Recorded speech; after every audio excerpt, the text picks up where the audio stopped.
Nah, itu yang bahaya. Kalau sampai ini pecah, bubarlah Indonesia. Itu yang harus diwaspadai. Rasa kemanusiaan tetap harus ada, tetapi ingat satu hal, tetap gunakan akal sehat.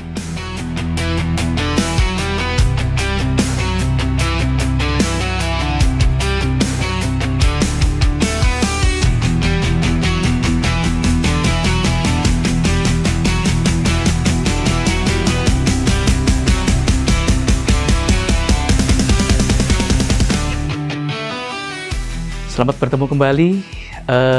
Perkenalkan sebelumnya, nama saya Foky Fuad. Saya dosen tetap pada Fakultas Hukum Universitas Al-Azhar Indonesia.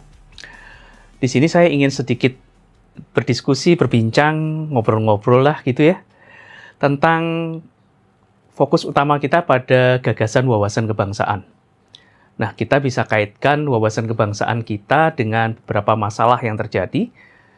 Kondisi geopolitik yang sedang ramai saat ini, misalnya khususnya adanya konflik di Timur Tengah antara Iran, misalnya dengan Amerika Serikat dan Israel, sekutunya gitu ya.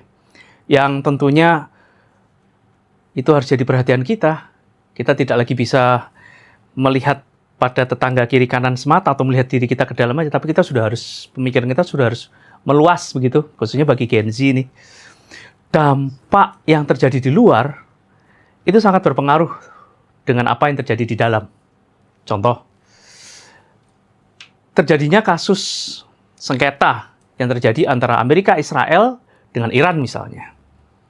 Mau tidak mau, itu harus kita perhatikan, kita lihat apa dampaknya terhadap yang akan terjadi di dalam negeri. Mau nggak mau itu ada.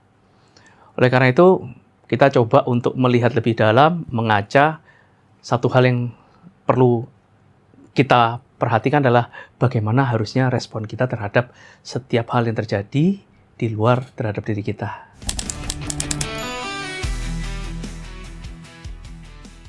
Begini, konflik yang terjadi di luar negeri, misalnya konflik sebelum Iran, ya, konflik sebelum terjadi konflik Iran dengan Amerika dan Israel. Katakanlah konflik yang terjadi di Rusia, misalnya, antara Rusia dengan negara tetangga ya, dulu bagian dari Rusia ya. Kita melihat nih, konflik Rusia saja itu bisa menaikkan harga gandum dunia. Rupanya, ya, kalau kita perhatikan, kita tuh mengimpor gandum itu dari negara-negara di kawasan yang terkena sengketa Rusia tadi. Otomatis kita berpikir kan, gandum buat apa orang kita makan beras misalnya? Kita jangan lupa.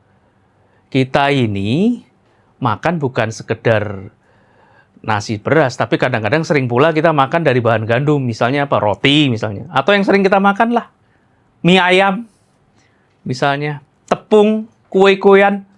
Itu kan gandum berdampak itu. Tapi mungkin dampaknya tidak begitu besar dibandingkan apa yang terjadi konflik di Timur Tengah yang kita hadapi.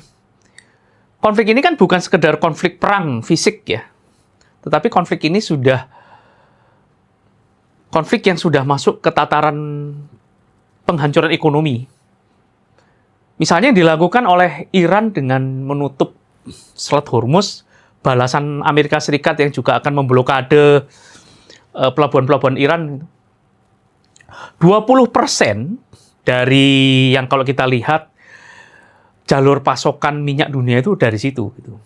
Ini dampaknya kan luar biasa terhadap kondisi dalam negeri kita. Gitu.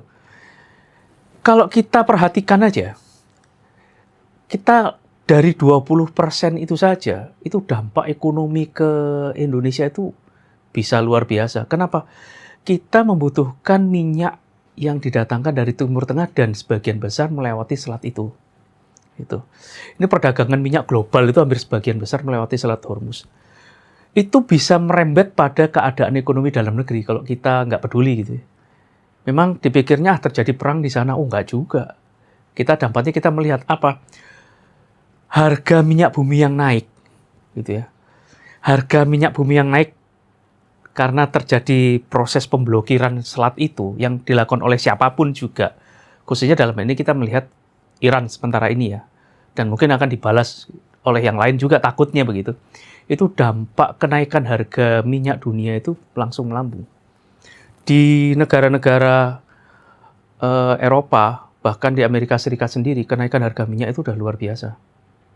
Di Indonesia belum, karena mungkin kita masih punya cadangan minyak yang ada. Tapi kalau ini terus berlangsung tanpa adanya penyelesaian, apa yang akan terjadi?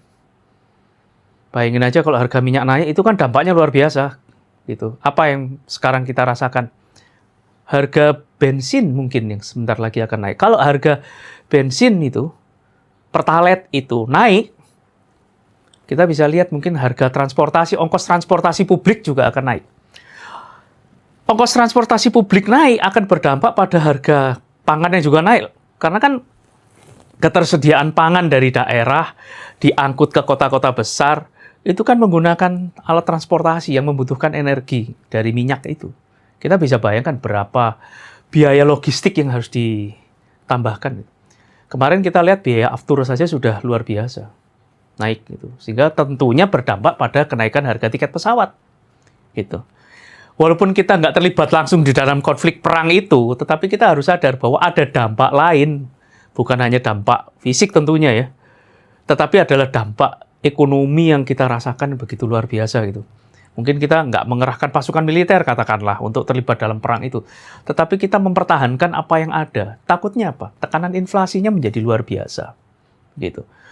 Inflasi harga, kan kita nggak pingin terjadi seperti yang terjadi di masa Orde Lama, di mana inflasi waktu itu bisa mencapai 600% kan. Itu luar biasa, kelaparan di mana-mana, harga barang tinggi luar biasa gitu. Sehingga itu tadi, orang bisa mudah marah, orang bisa orang bisa terpancing emosinya dengan cara yang begitu luar biasa, tekanan psikologi massa menjadi luar biasa. Jadi ini yang perlu diperhatikan oleh teman-teman semua mungkin ya, khususnya Gen Z gitu ya. Bangkitlah kesadaran kita, kesadaran atas kondisi wawasan lingkungan sekitar kita gitu. Agar apa? Agar tadi kita bisa mempertahankan apapun yang terjadi untuk keutuhan negara ini. Jangan sampai goyah.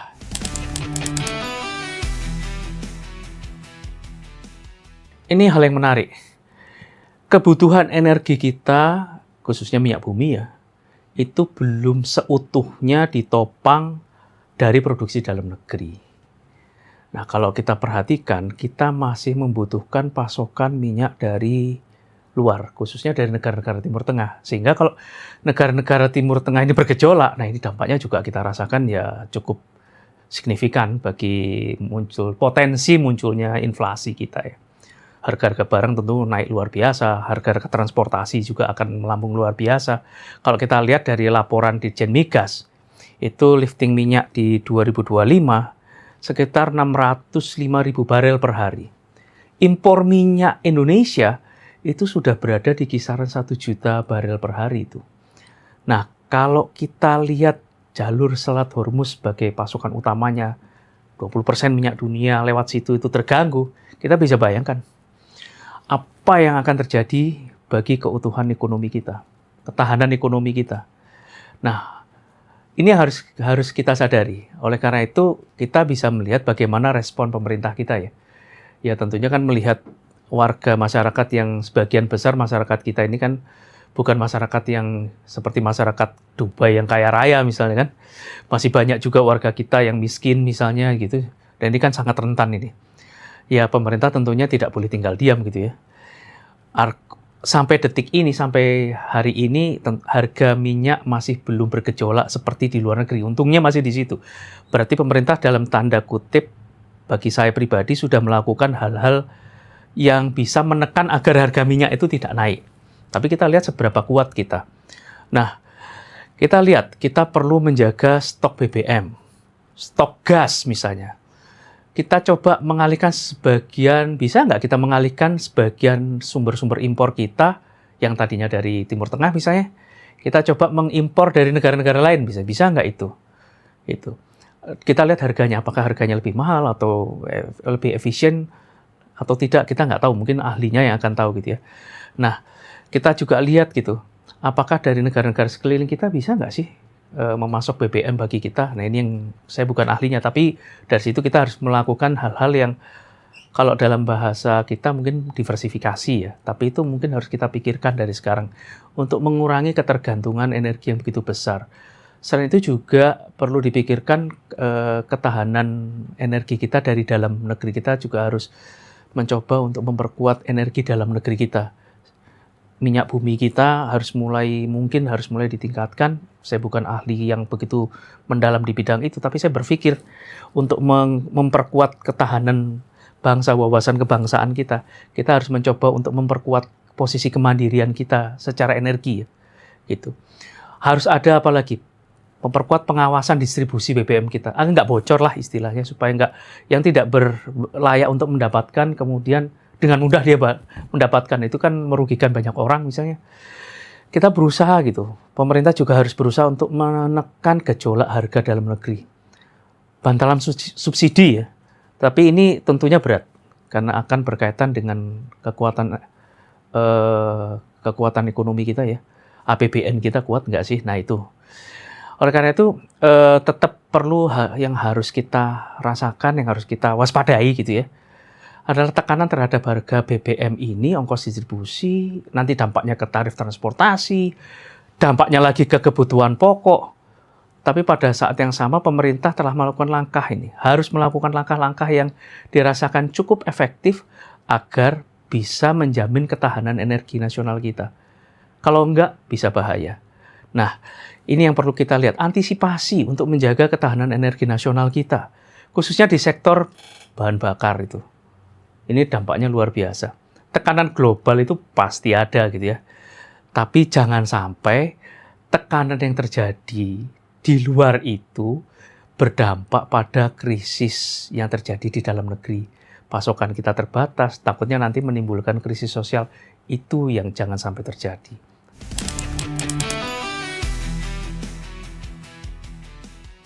Konflik yang terjadi dimanapun di luar negeri, ya, itu bisa berdampak pada potensi munculnya polarisasi di dalam negeri. Itu saya sudah melihat dari kacamata saya pribadi ya. Misalnya kita melihat isu-isu global itu ketika itu dikaitkan dengan karakter yang bersifat ideologis misalnya, dikaitkan dengan sentimen ras, kemudian sentimen agama tertentu, itu bisa berdampak polarisasi di dalam negeri. Karena akan memunculkan dukungan yang satu memihak, karena sifatnya ideologis ya. Sifatnya ideologis. Kalau udah bicara ideologis itu sudah kadangkala kita tidak lagi melihat hitungan-hitungan ekonomi, sudah hitungan-hitungan angka. Benar salah itu kadang-kadang ya sudah harus kita ikuti karena itu sifat karakternya ideologis. Nah ini saya agak khawatir kalau kemudian dalam konsep wawasan kebangsaan kita ini menimbulkan ancaman terhadap potensi kekuatan ketahanan nasional kita. Ini kenapa? Kalau kita lihat masuknya segala sesuatu yang berasal dari luar itu melalui media digital. Ruang digital kita tuh penuh dengan aura informasi konflik dimanapun. Gitu. Khususnya saat ini yang paling rame ya tentunya konflik di Timur Tengah ya. Iran dan Israel, Amerika Serikat di situ terlibat. Kita lihat aja pengguna digital kita. Angkanya sudah hampir mencapai 230 juta orang yang menggunakan digital kita. Sedangkan kalau kita lihat ukuran indeks masyarakat digital tahun 2000 menunjukkan apa? Kesiapan digital masyarakat kita tuh terus mengalami proses perkembangan. Nah, kalau kita lihat juga di rencana strategis Kementerian Luar Negeri di 2005 hingga 2029 menegaskan apa sih? 2025 hingga 2029. Konflik internasional dimanapun, Rusia, Ukraina lah, Israel, Palestina, itu akan mempengaruhi opini masyarakat kita. Pasti akan membelah itu. Pro ke siapa, kontra pada siapa, nah ini dampaknya. Membangkitkan situasi emosional individu yang berdampak pada emosional massa ya. Karena karakternya ideologis di sini. Itu dampaknya ke masyarakat kita di dalam gitu. Muncul isu, kabar, berita yang sifatnya hoax gitu. Hoax itu masuk gitu. Dan kadangkala mirisnya begini, kita sulit menyaring gitu ya. Kita sulit menyaring adanya berita hoax atau apapun itu. Tiba-tiba kita iyain aja bahwa itu sebagai sebuah berita yang benar, padahal bisa saja hoax misalnya. Bisa saja berita itu hoax, sehingga kita membutuhkan kecerdasan gitu, untuk bisa menerima apakah berita melalui potongan-potongan video yang kita nggak tahu sumbernya dari mana ya. Nah ini kita harus bisa uji dulu, ini bener nggak? Nah itu masih rendah, narasi kita masih begitu rendah untuk bisa memahami itu semua gitu. Pada saat yang sama, ini emosional kita ketika melihat sesuatu yang ditampilkan di dalam gambar itu begitu kuat, tinggi sekali gitu ya. Framing yang dimunculkan, ya, melihat persoalan dari sudut kepentingan kekuatan luar itu. Bukan jarang kita kemudian melihat ini dilihat dari kepentingan Indonesia, itu sangat jarang gitu. Nah ini yang saya takutkan gitu. Bahayanya apa? Ya muncul polarisasi. Dukungan terhadap si A, dukungan terhadap si B, yang itu akhirnya apa? Yang saya takutkan. Setelah terpolarisasi tadi, kemudian masyarakat mengalami proses gesekan. Benturan, karena dasarnya identitas yang berbeda, pembelahan sosial di mana-mana, yang takutnya ujungnya adalah konflik sosial di dalam negeri. Yang tadinya konflik itu terjadinya di luar, tapi dampaknya kita terima di dalam negeri. Karena tadi itu, karakternya ideologis.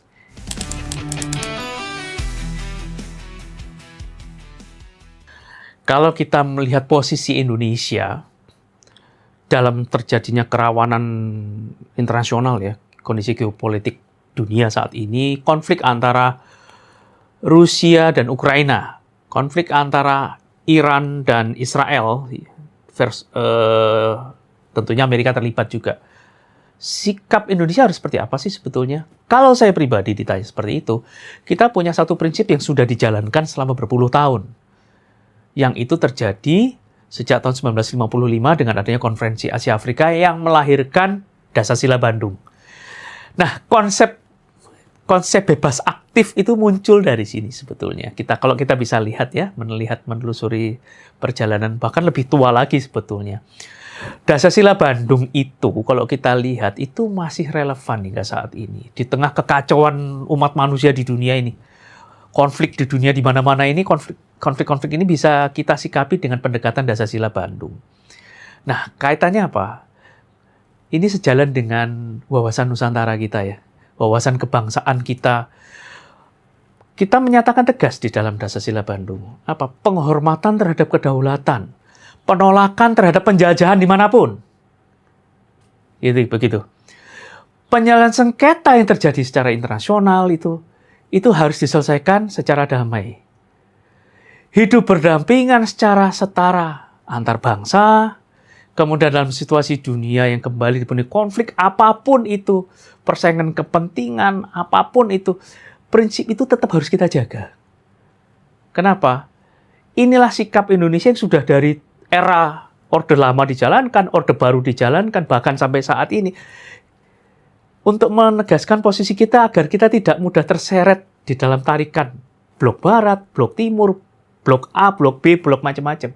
Ini gunanya kita harus bersyukur pada pendahulu bangsa kita ya, karena kita bisa melahirkan Dasar-Sila Bandung yang itu menjadi rujukan bagaimana kita, setiap negara itu bersikap terhadap terjadinya setiap konflik di dunia ini. Yang terjadi di dunia ini begitu.